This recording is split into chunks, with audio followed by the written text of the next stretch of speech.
Tonight, we're not talking about anything grand. No dragons, no knights, no history-shaking battles. Instead, we're heading somewhere scarier. A winter night inside the tiny hut of a medieval peasant. No fireplace, no glass window, no insulation. Just a pile of straw, smoky air, a goat sleeping in the corner, and a fragile hope that you won't wake up with purple toes. You think you've been cold before. They didn't think. They existed through it. Before we start shivering, hit like if just imagining this makes you cold. And comment what time it is where you are and where you're watching from. Now then, turn off the lights, gently turn on a fan. Not for cooling, but for that soft background sound like wind sliding through cracked wooden walls. Take a deep breath, because you're about to enter a world where waking up alive was already a win. This is the story of how small people with nothing but mud and stubbornness survived the coldest nights in history. You're standing in front of a squat little door of a hut, if we can even call it a door. It's just a thick, dirty piece of cloth caked in mud and hardened from years of rain and wind, hooked up with a strip of leather. You duck your head and step inside, and immediately the air thickens. Smoke, cold, the smell of damp straw, the smell of animals, the smell of people. Welcome to the warm nest of a medieval peasant, where the idea of home isn't comfort but simply not dead. This house is only about 20 square meters. One room, no living room, no separate kitchen, no bathroom. Everything's here, everything. The walls are made from a lattice of wooden sticks smeared with a loving mixture of mud straw and animal dung. They didn't do that because they liked it. They did it because they had no other choice. Dung and straw insulate better than stone, and stone isn't free. The floor isn't tile or wood. It's just dirt, hard cold dirt, and when winter comes, it hardens like bronze drums. If you're lucky, there's a layer of straw on top. If not, you're stepping right into the arthritis of your future. You take a few steps still ducking, because the ceiling is barely 1.7 meters tall, any taller, and you'll have to live hunched over. The room is dim. Windows a square hole covered with animal hide, fraying at the edges. Wind still blows through it, sneaking in like a seasoned thief. In the middle of the room is a small fire pit, where everything revolves around. No chimney. Smoke from the fire just rises, swirling around, sticking to everything. Hair, face, clothes, lungs. You cough and realize, this is how I stay alive. Around the fire is your family, 3 generations crammed into one tiny room. A child curled in their mother's lap, sleepy-eyed face smudged with smoke. The old man lying near the ashes, wrapped in a thin wool blanket, hand trembling as he reaches toward the fire. No one talks, no one laughs. They're not sad. They're just saving energy. One corner of the room is the bed. Calling it that is generous. It's a low wooden frame covered with a few straw sacks, maybe some scraps of fabric. Underneath all that straw is a whole world lice, fleas, bedbugs. There's no escape. You learn to live with the itch. The goat is asleep in the corner. Chickens waddle around, sometimes laying eggs on top of your clothes. The pig nestles under the table, breathing like it's lived an entire human life. And honestly, it feels closer to you than most people. You look around. A few tools hang on the wall. A rusty sickle, a dented pan, and a bunch of dried garlic, not for cooking, but for keeping spirits away. Here people believe in everything except ease. No pantry. Everything's stored together. Food is kept in a wooden chest against the wall, along with clothes, knives, and a pile of hay for the cow. That's just life. You won't find a place to call private. Even when you sleep, you hear everyone breathing. Sometimes you hear them. pass gas. But that's not a bad thing. At least it means they're alive, still breathing. Every night the whole family gathers around the fire, not to bond, just to not freeze to death. Adults hug children. Children hug the dog cuddles the pig just finds somewhere close to body heat and flops down. No one has a thick blanket. They have each other. The night is long. The wind whistles through the walls. Cold air lashes at your neck. You pull your clothes tighter, but the chill isn't just on your skin. It's in your bones, in your marrow, in your heart. And still you sit there staring at the fire thinking, if I'm still breathing tomorrow morning, I'll thank whatever God is still listening. Because this is home, not a place to rest, but a place where you learn to survive. If the house is where you don't die outside, then the fire is the only thing keeping you from dying inside. Without it, you can't cook. No light, no warmth, no reason to crouch all night, except to wait for death to stop by and say good evening. In the center of the house is a tiny fire pit circled by a few blackened stones. No fireplace, no chimney, just wood ash and a firm belief that this thing won't go out in the middle of the night. You sit near the fire but never close enough. Too far you freeze. Too close you burn your coat. At just the right distance, you inhale more smoke than air. The smoke doesn't know where to go. It just spirals up into the low ceiling, then spreads out clinging to skin, hair, fabric, and your mood. Your eyes sting.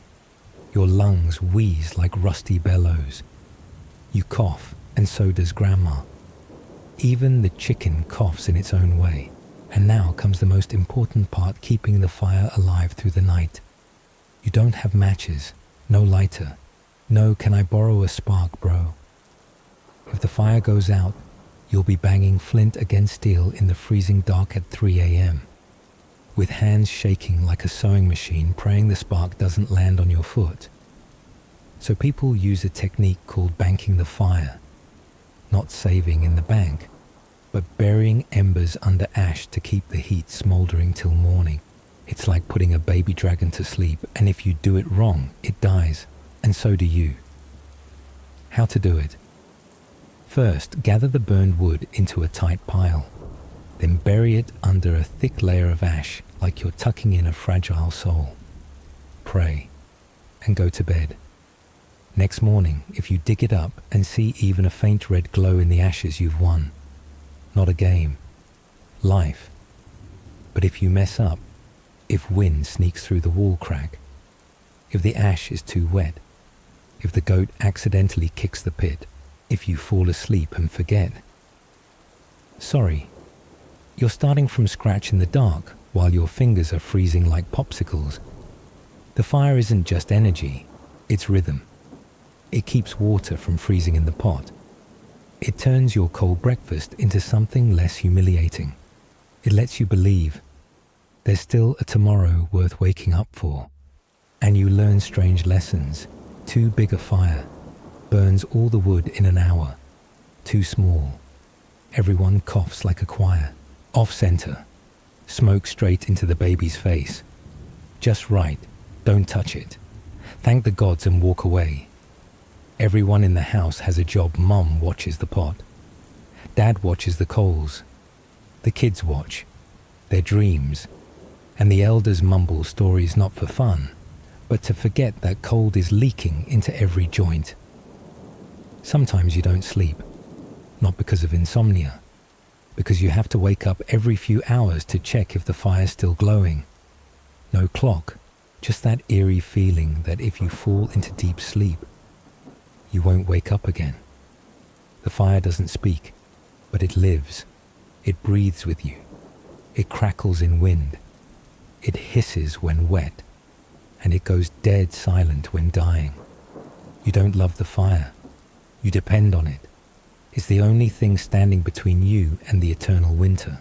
So despite the smoke stinging your eyes, the ashes on your coat, and the cat that just peed near the woodpile, You'll still sit there, stick in hand, poking gently at the embers, as if you're strumming a clumsy wooden harp, hoping every spark that jumps is one more note of survival through this night. Sleeping during a medieval winter wasn't about relaxation. It wasn't about recharging your energy. It wasn't about putting your phone down, turning off the lights, listening to a podcast, and drifting into a cozy down blanket. Sleep was a survival strategy, starting with the fact that you didn't sleep alone. Nobody could afford that. The whole household, grandparents, parents, children, grandchildren, dogs, cats, sometimes chickens, and the cow, if it was too cold, slept in the same place. One bed made from a wobbly wooden frame piled with straw, dry grass, old sacks, and occasionally something you didn't dare smell closely. You didn't choose your position. You were assigned based on thermal logic. The elderly and children slept in the middle because they were fragile and got cold easily. The strong ones slept on the outside, acting as heat insulation against the draft. The smelliest ones, usually near the window because sacrifice is part of family, you lie down. To your left, your brother grinding his teeth. To your right, the cat sleeping on your face. And right at your feet, a pig breathing like a mini forge. No one says it aloud, but everyone is thinking, don't move. Not out of politeness, but because if you shift, you might kick the ashes, put out the fire, push Grandpa to the edge, turn him into an icicle, startle the cow, and get woken up by a divine hoof to the ribs. You lie there in silence except for the sound of wind whistling through the walls and someone quietly releasing steam. No pillow. Your arm or folded cloak was the pillow. Blanket other people. You hug your little sister. She hugs Mom. Mom hugs the dog. The dog hugs his belly. Everyone clings to whatever warmth they can reel or imagined. You can't stretch your legs. There's no room. You can't scratch. Can't reach. You can't breathe deep. Smoke still lingers like an unresolved ghost. You just lie still, shiver slightly, and wait for time to pass. And if you think whatever, let's just sleep and forget bad news, you won't sleep deeply. Because it's cold. Because you're coughing. Because the chicken just stomped on your face in the dark. Because your uncle suddenly sat up at midnight and said, time to check the fire. Every few hours someone has to get up to check the fire. If it's dying, you dig out the ash toss in more wood, gently blow, then crawl back under the covers like a fugitive. It's a rotating shift. If you forget yours, the morning will remind you with a very icy stare. You dream, but the dream is cold. You dream you're somewhere warm. Then wake up with straw stuck to your face, your breath visible in the air, and no idea whether that sound was fire crackling or someone's empty stomach growling. Sometimes someone wakes up in the middle of the night just to cough violently. Nobody complains. Everyone does it. Some nights the cat cries. Some nights the cow moans. Some nights your uncle sighs and says, still alive. That in those days was basically a bedtime blessing. And then morning comes. You open your eyes, not because you've rested enough, but because light seeps in through the animal hide window. You stretch. Toes are still there. Nose hasn't fallen off. Cow is still breathing. So, you've survived. Sleep to you is no longer about what you dreamt. It's about did you wake up at all. In the 14th century, no one dressed to be pretty. People dressed to not freeze to death. If you ask, so what was winter fashion for medieval peasants? The answer is everything they owned, at once. No word describes it better than a walking onion. You wear one layer of rough spun tunic, could be wool, could be hemp, could be an old curtain you got from the church. Then another layer, then another. This time it's a cloak with a torn shoulder patched up with thread pulled from horsehair. No thermal base layers, no high-tech wool gloves, no luxurious fox fur hood. Just a sagging cloth cap pulled down to your eyebrows, barely covering your ears, and fingers red cracked and numb to the point. You don't know if what's dripping is blood or leftover sheep grease from last night. Shoes. Sorry, what you have is shoe-like. A pair of foot wraps made from raw cowhide soles, worn through since last winter, now stuffed with dry grass. Not for comfort, just to cover the holes. You walk on cold earth, every step a silent prayer. Please don't step in mud. Please not the puddle. Please not chicken poop again. Socks? Nope. Socks are as luxurious as hot water bottles. All you can do is wrap cloth around your feet and tie it with rope. Walk a few steps, the cloth slips. Rewrap, then it slips again. That's your morning workout. When you step outside, you don't look presentable. You look like a sentient laundry pile. You walk puffed up like a bear forced into a school uniform. One gust of wind and your inner tunic flips up, outer tunic drags down, and all layers try to leave you simultaneously. No bright colors. Black, grey, dirt, brown, cowhide, brown, burnt brown, muddy brown. If you wear yellow, congrats.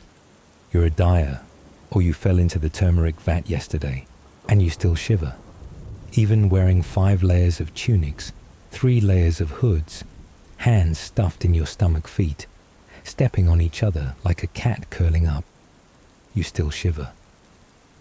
The medieval cold doesn't care what you wear. It just exhales once, and that breath cuts through every fabric like a blade through moldy bread. But you still dress up, still add one more layer, still grab that old sack from the storage room, cut holes for your head and arms, slip into it, and call it new clothes. Because here, every layer is one more shot at surviving.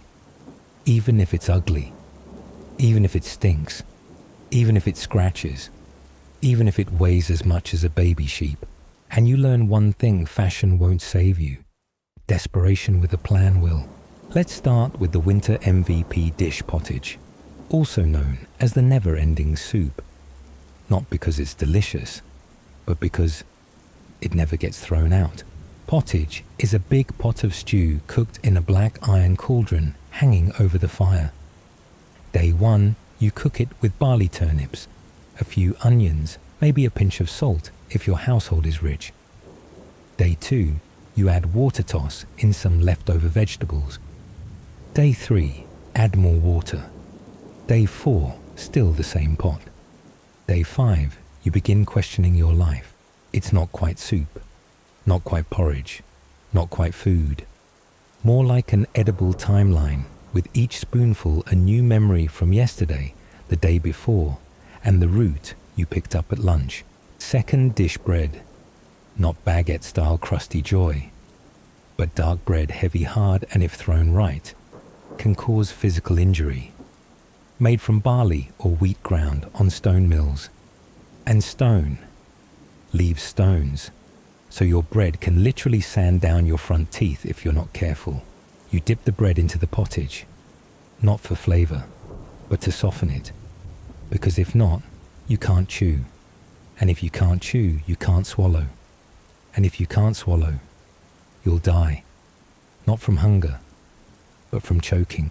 Meat. Oh, rarer than Wi-Fi in the 13th century. If your house has meat, it's usually because the old hen stopped laying eggs, a rabbit had bad luck, or you just stole it. Meat isn't eaten fresh.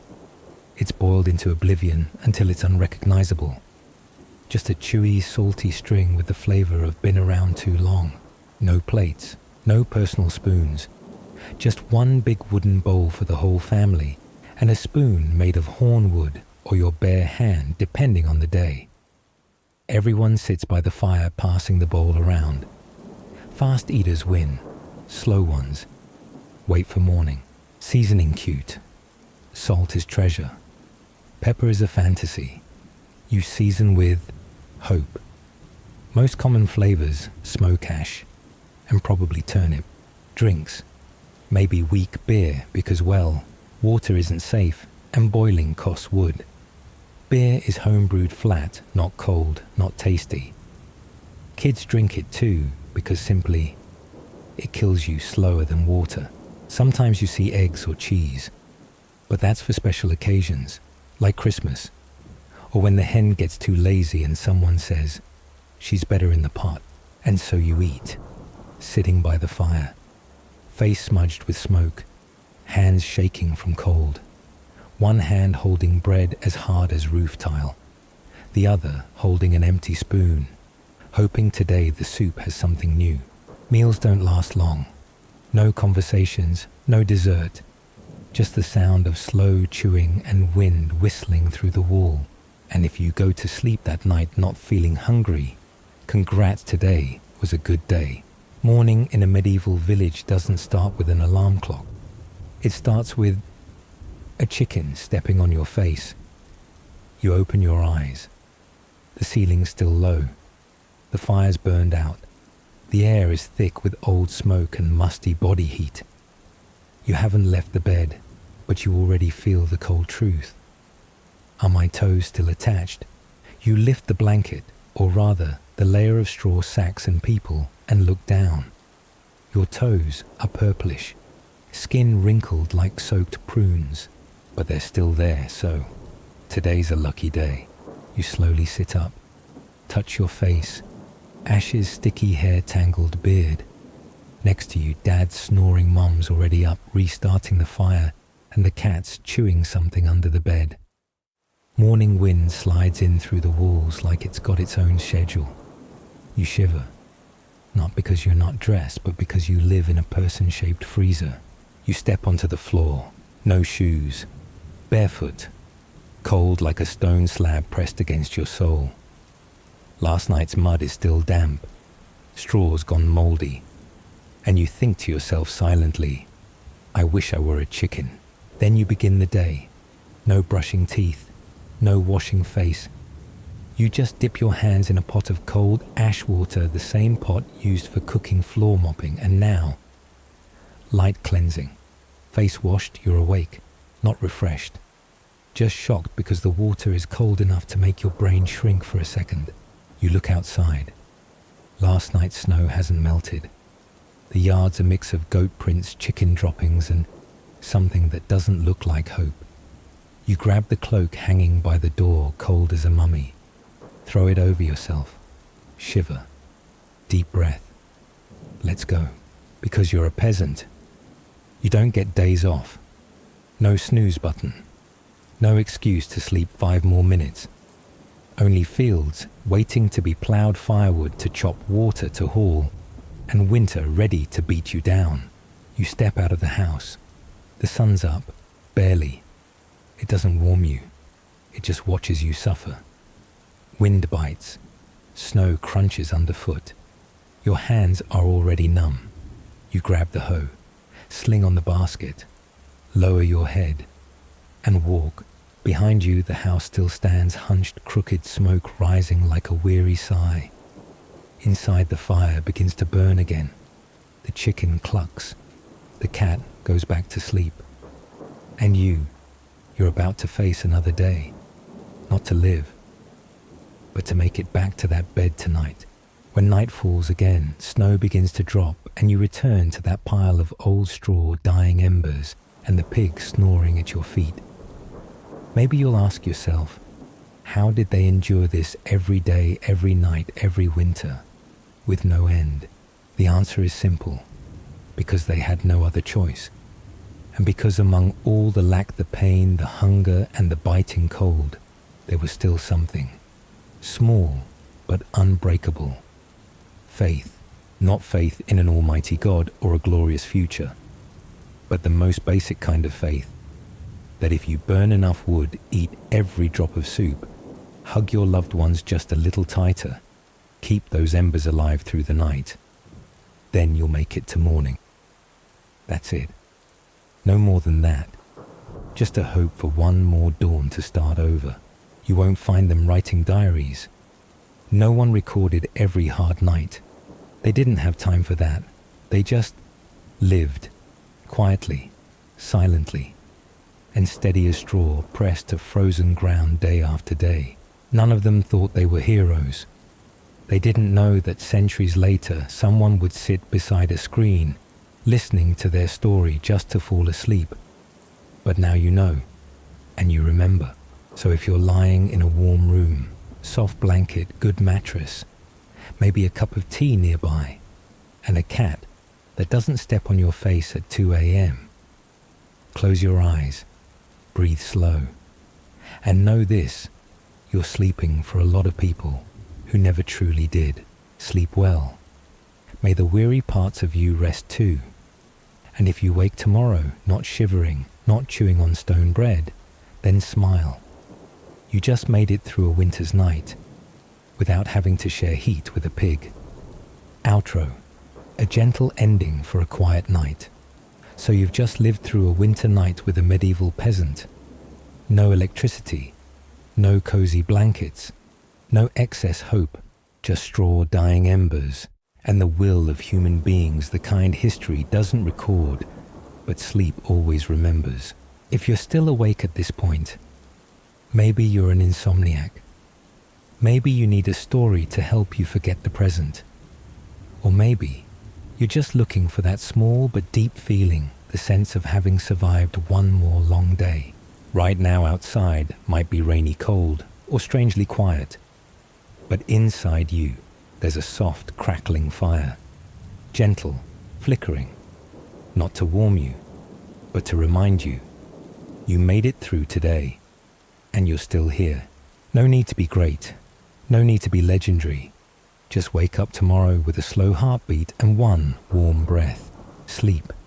No one's asking anything from you right now. There's nothing more urgent to do. The world, with all its noise alerts, worries, and deadlines, will wait for you in the morning. Now, close your eyes, exhale gently, and let history guard your dreams. Good night. May every tired piece of you find its own soft place to rest.